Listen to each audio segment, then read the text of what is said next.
चलिए, इसके पहले हम लोग साइंस में मतलब विज्ञान में देख चुके थे कि दृष्टि दोष किसे कहते हैं, दृष्टि दोष कितने प्रकार के होते हैं। अब देखिए, निकट दृष्टि दोष में क्या होता है, जो निकट की वस्तु साफ साफ दिखाई देगा और दूर की वस्तु नहीं दिखाई देती है। और जो देखिए निकट दृष्टि दोष, निकट दृष्टि दोष, निकट दृष्टि दोष का हम परिभाषा भी लिखा दिए हैं, इसमें से रिवीजन कर लीजिए। चलिए, निकट दृष्टि दोष में क्या होता है, नजदीक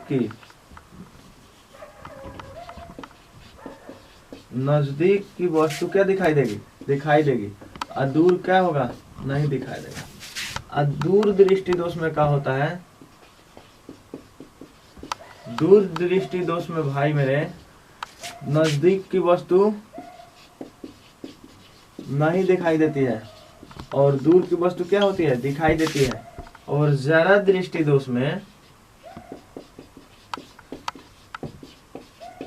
जरा दृष्टि में ना नजदीक की वस्तु दिखाई देती है और ना ही दूर की वस्तु दिखाई देती है। अब चलिए, निकट दृष्टि दोष को दूर करने के लिए हम लोग अवतल लेंस का उपयोग करते हैं। पूछेगा क्वेश्चन, ये निकट दृष्टि दोष को दूर करने के लिए किस लेंस का प्रयोग किया जाता है, तो निकट दृष्टि दोष को दूर करने के लिए अवतल लेंस का प्रयोग किया जाता है।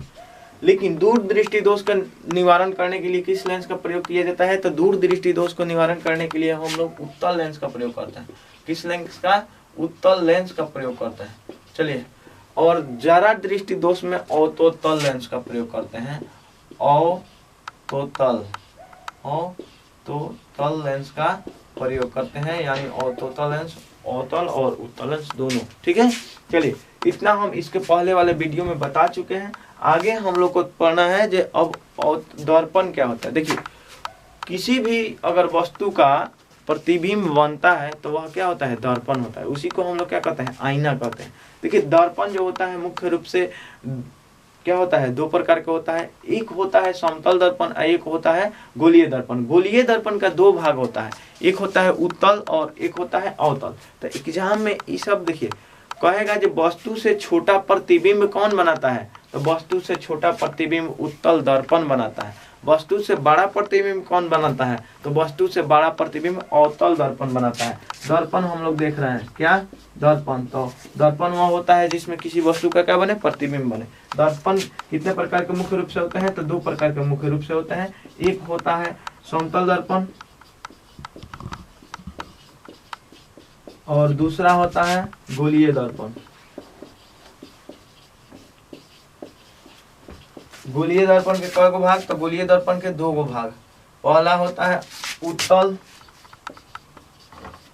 दूसरा होता है भाई मेरा अवतल।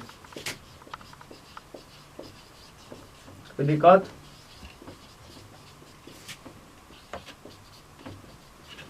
चलिए, हम लोग कहते हैं जो देखिए समतल दर्पण में क्या होगा, वस्तु के बराबर प्रतिबिंब बनता है। समतल दर्पण में वस्तु के क्या बनता है, बराबर प्रतिबिंब बनता है। समतल दर्पण में वस्तु का बराबर प्रतिबिंब बनता है, यानी जिस दर्पण में वस्तु के बराबर प्रतिबिंब बनता है उसे ही हम क्या कहते हैं, समतल दर्पण कहते हैं।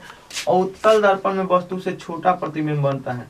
उत्तल दर्पण में वस्तु से क्या बनता है, छोटा प्रतिबिंब बनता है। उत्तल दर्पण में वस्तु से क्या बनता है, छोटा प्रतिबिंब बनता है। और अवतल दर्पण में हमेशा वस्तु से क्या बनता है, बड़ा प्रतिबिंब बनता है। क्या बनता है, बड़ा प्रतिबिंब बनता है।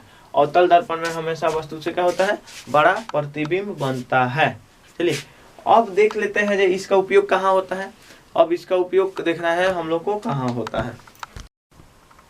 चलिए, अब हम लोग को एग्जाम में ही पूछता है जो उत्तल दर्पण का प्रयोग कहाँ किया जाता है, अवतल दर्पण का प्रयोग कहाँ किया जाता है। मेनली क्या होता है जो हजामत बनाने के शीशे में अगर किया जाता है तो अवतल दर्पण का प्रयोग किया जाता है। तो सबसे पहले हम अवतल देख लेते हैं।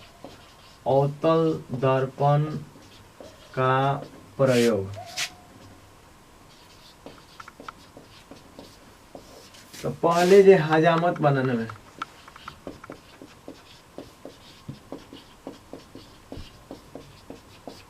हजामत बनाने में किसका प्रयोग किया जाता है, अवतल दर्पण का प्रयोग किया जाता है। 2 नंबर में है गाड़ी के हेडलाइट। गाड़ी के हेडलाइट, गाड़ी के हेडलाइट में किसका प्रयोग किया जाता है, अवतल दर्पण का प्रयोग किया जाता है भाई। चलिए, अब बात है 3 नंबर में सर्च लाइट। किसमें? सर्च लाइट में किसका प्रयोग किया जाता है? अवतल दर्पण का प्रयोग किया जाता है।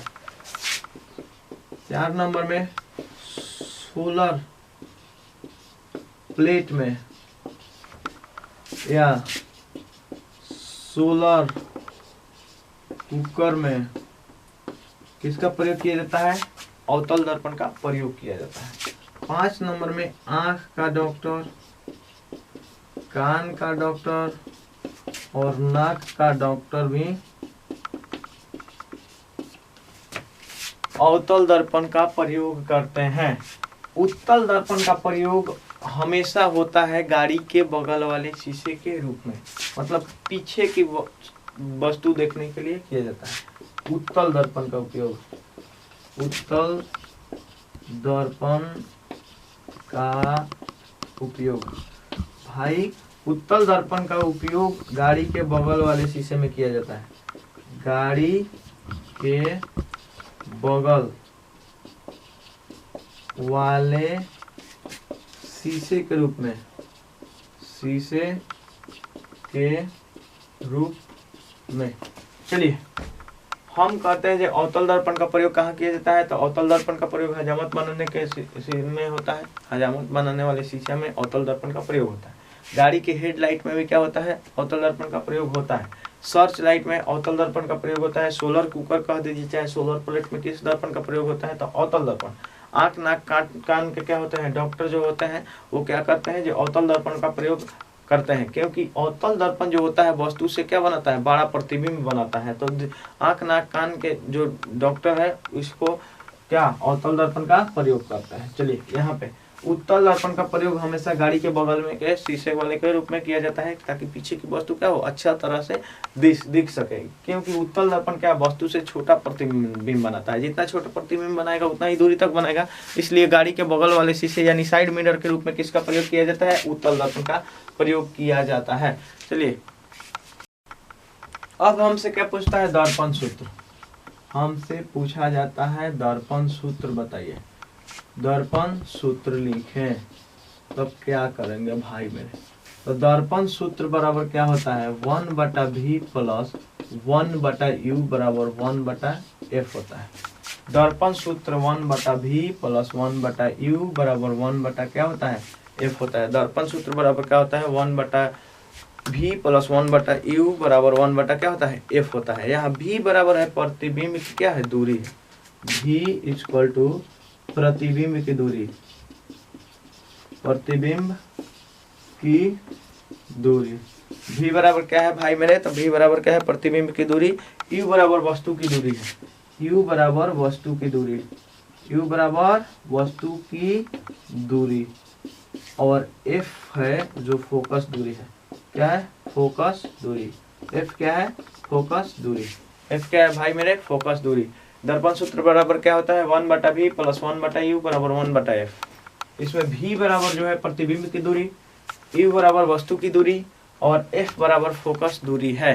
ठीक है, चलिए आज के लिए इतना ही। अगली वीडियो में फिर मुलाकात होगी। जय हिंद।